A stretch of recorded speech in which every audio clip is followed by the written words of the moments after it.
All yards are different. Whether it's the size or grass type, your yard is unique. Finding the right products is essential to turn it into the yard of your dreams. To keep the lawn clear of pesky weeds, Scott's has the right formula for your grass type. Regular feedings help promote lawn growth and greening.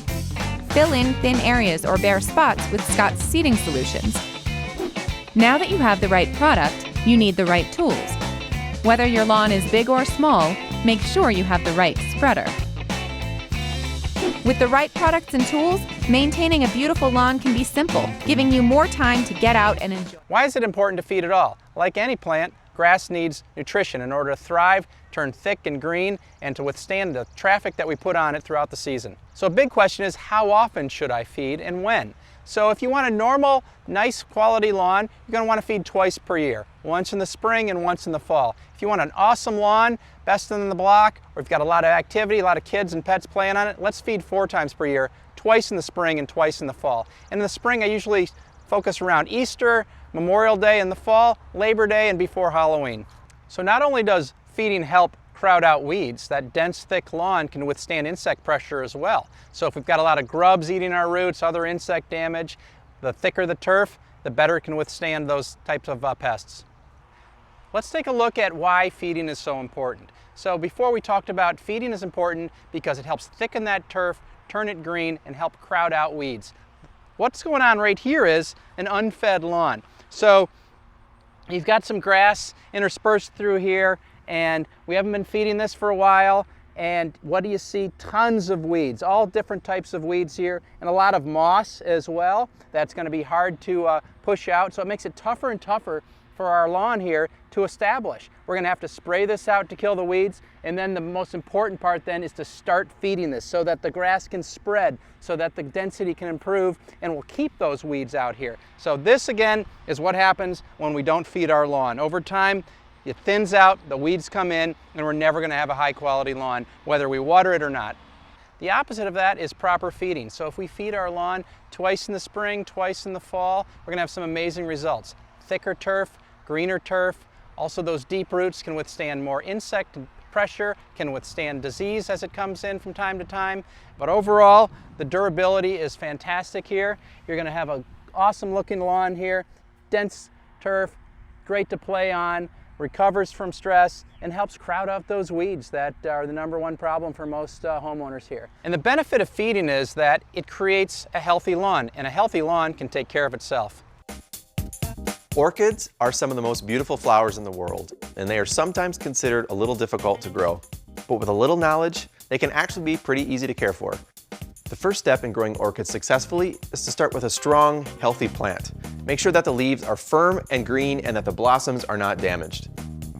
When you get the plant home, there are 4 important factors that will keep your orchid blooming for a long time: feeding, maintaining moisture level, light exposure, and temperature.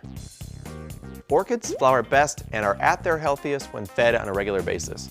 Miracle-Gro offers several options: orchid mist, water-soluble plant food, and plant food spikes. Orchid mist is great because you use it weekly in addition to regular watering, spritzing around the leaves and roots, adding moisture and nutrition without mixing. To use the water-soluble, mix a 1/4 teaspoon per gallon in your watering can and then apply every 2 weeks. Orchid spikes are a slow-release method that you add to the pot every 2 months during the active growth period. It's also important to water your orchid regularly, but without overwatering.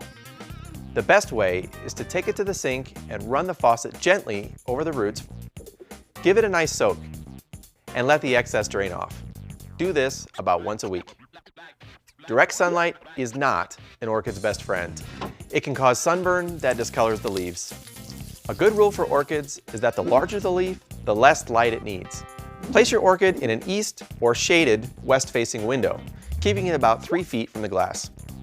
Orchids are tropical plants that need to have a warm environment to thrive. To provide an ideal environment for that orchid, place it in a room where the temperature stays between 65 and 80 degrees Fahrenheit. If you keep your orchid in a warm spot, you may need to water it a little more often. Never place that orchid near a heat or air conditioning vent, as it will dry out too quickly. When blooms have dropped and the stem starts to dry, it's a good time to repot your orchid. They need a special coarse mix to allow water and air to move freely around the roots. Even orchids that are not blooming are still growing, and these leaves are very pretty as houseplants. They continue to exchange carbon dioxide for oxygen, and they make a fun, unique indoor plant. You're looking at Down to Earth's acid mix, 436, for all of your acid soil-loving plants. Down to Earth's acid mix is specially formulated for plants that prefer a low pH or acidic soil. These are plants like blueberries, raspberries, rhododendrons, azaleas, hydrangeas, potatoes, and many coniferous trees and shrubs. That's because the backbone of this fertilizer is cottonseed meal, a material that has traditionally been used for plants that prefer an acidic soil. Down to Earth's acid mix is derived from cottonseed meal, fish bone meal, langbonite, rock phosphate, kelp meal, and humates. And it's available in a 1 pound, 6 pound, 25 pound, and 50 pound package. For established berries, apply 1 cup per plant in the early spring, then again when blooms form, and finally once more as fall begins. If you're adding acid mix to plants that already have an acidic mulch like rotted sawdust or pine needles, make sure that you pull that mulch back before adding the fertilizer, and then lightly scratch the fertilizer in before pushing the mulch back over to protect the plant's roots.